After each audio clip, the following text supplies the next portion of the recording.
Olá pessoal, meu nome é Thiago Veríssimo, eu sou endocrinologista e metabologista, sejam muito bem-vindos ao meu canal e hoje vamos bater um papo sobre um tema que tem grande importância na qualidade de vida do homem, a famosa testosterona. Diretor, roda a vinheta.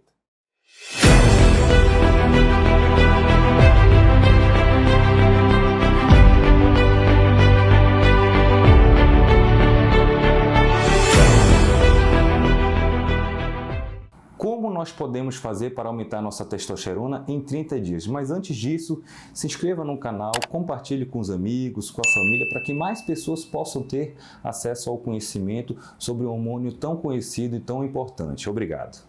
Pessoal, imagine a seguinte situação. Um homem cabisbaixo, meio depressivo, não consegue ganhar massa muscular, sem força, não corteja mais a patroa, não tem mais o interesse ali no apetite sexual. Imagine essa situação. Essas características, esse quadro clínico, falam muito a favor da pessoa ter um hipogonadismo, que é o termo técnico que a gente utiliza para baixa produção de testosterona. Nessa situação, com esse quadro clínico, é importante nós lançarmos mão do exame complementar para avaliar a dosagem da testosterona no nosso sangue. O ideal e recomendável é que os níveis de testosterona estejam de 300 a 800 nanogramas por decilitro pela Sociedade Americana de Urologia. Vamos supor que a pessoa tem um nível de 230 de testosterona, abaixo do recomendável. Nessa situação, que a pessoa tenha muito abaixo do ideal, é interessante nós lançarmos mão de um tratamento para elevar o nível de testosterona e a pessoa melhorar a qualidade de vida. E agora, quais alternativas temos de medicamentos orais com mais comprovação científica que possamos lançar mão para dar um up na nossa testosterona em 30 dias? Antes de falar sobre os tratamentos orais mais eficazes para dar um up na nossa testosterona, eu preciso te lembrar de um conceito importante, saber que causa está levando essa pessoa a ter uma baixa produção de testosterona. Isso é importante também. Só para recordarmos um pouco, acompanha comigo nessa ilustração para a gente entender o funcionamento do organismo em relação à produção da testosterona. Nessa ilustração, nós podemos observar três órgãos, o hipotálamo, a hipófise e a testosterona.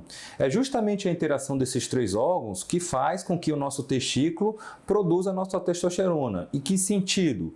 O nosso hipotálamo vai produzir um hormônio GnRH, que vai estimular a hipófise e, consequentemente, a hipófise produz dois outros hormônios, o LH e o FSH, que vão estar diretamente estimulando o testículo a produzir a nossa famosa testosterona e os nossos espermatozoides também.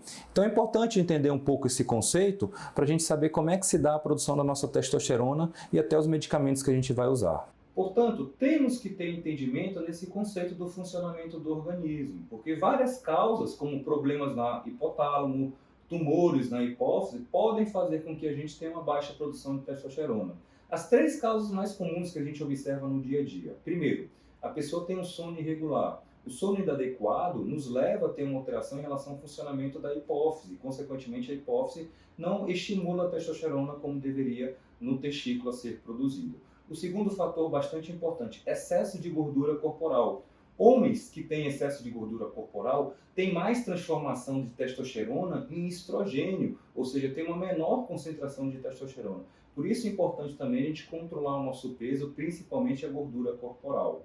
E o terceiro fator, a alimentação inadequada, porque muitas pessoas que se privam ou têm uma carência de gorduras boas na alimentação têm uma baixa concentração de colesterol. E o colesterol é um dos principais fatores para estimular a produção da nossa testosterona. Então, ficarmos atentos a isso é importante, antes de lançar mão das nossas alternativas para o tratamento da testosterona. Revisados esses fatores, como alimentação, sono, exercício físico, controle da gordura corporal, hábitos como etilismo, tabagismo, nós podemos lançar mão do medicamento para estimular a nossa testosterona. Quais alternativas melhores com comprovação científica para a gente dar um up na nossa testosterona em 30 dias? A primeira alternativa que vamos lançar mão para estimular a nossa testosterona, rufa o tambor maestro, é o Long Jack. Euricoma longifolia, que é um fitoterápico. Só que foi feito pesquisas que evidenciaram benefício em relação a essa fitoterapia. Por exemplo, um grupo de pesquisadores pegaram duas populações de cada 8 homens cada grupo, e num grupo eles deram Longjack e no outro grupo eles deram um medicamento placebo, um medicamento que não tinha nenhum princípio ativo. Observa nessa ilustração aqui que na primeira linha, se você observar aqui a testosterona no grupo do Euricoma longifolia, que é o EL, as pessoas no primeiro dia, depois de 14 12 dias de tratamento tiveram um aumento da sua testosterona. Isso não aconteceu com o grupo PLA, que é o grupo placebo, não houve um aumento. Então, dessa maneira, a gente consegue ter comprovações, por mais que sejam grupos pequenos de pessoas, que o Long Jack pode nos auxiliar em relação a ter um estímulo da nossa testosterona. Habitualmente, a dose que se utiliza na prática é entre 400 a 600 miligramas ao dia. Então, fica a primeira opção como uma dica para estimular e salvar a nossa concentração de testosterona. A segunda classe de medicamentos que podemos lançar mão para estimular a nossa testosterona chama-se clomifeno. É um grupo de medicamentos chamado agonista do receptor de estrogênio na hipófise. Que nome estranho, hein, Thiago? O que seria isso? Agonista do receptor de estrogênio da hipófise é um grupo de medicamentos que vai se ligar lá na hipófise, onde o estrogênio deveria se ligar. E o que o nosso organismo entende? Ora, se eu já tenho uma ligação do estrogênio na hipófise, o corpo entende, a nossa hipófise interpreta como se estivesse faltando mais estrogênio para chegar na hipófise. E, consequentemente, a hipófise tenta estimular mais a produção do LH para estimular o nosso testículo a produzir testosterona. Por que isso acontece? Porque parte da testosterona vira estrogênio. Então, o nosso organismo tenta compensar dessa maneira.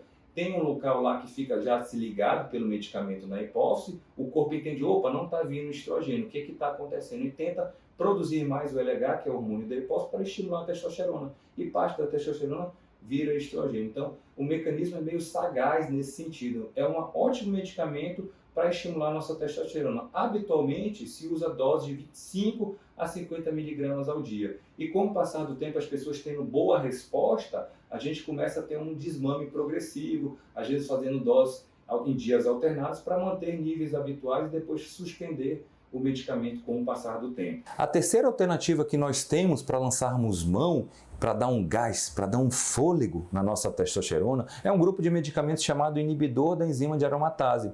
Em que consiste esse grupo e qual o seu mecanismo de ação? Naturalmente, no nosso organismo, a gente tem essa substância química chamada aromatase, que é uma substância que faz a transformação da testosterona para um outro grupo de hormônios chamado estrogênio. Quando a gente lança a mão desse grupo de medicamentos, né, a aromatase, inibidores da enzima de aromatase, a gente está bloqueando essa conversão de testosterona para estrogênio. Com isso, a gente tem maior concentração de testosterona. Mas pensa aqui comigo, não seria muito melhor se a vida existisse sem essa enzima aromatase? Será que não seria melhor só ter testosterona?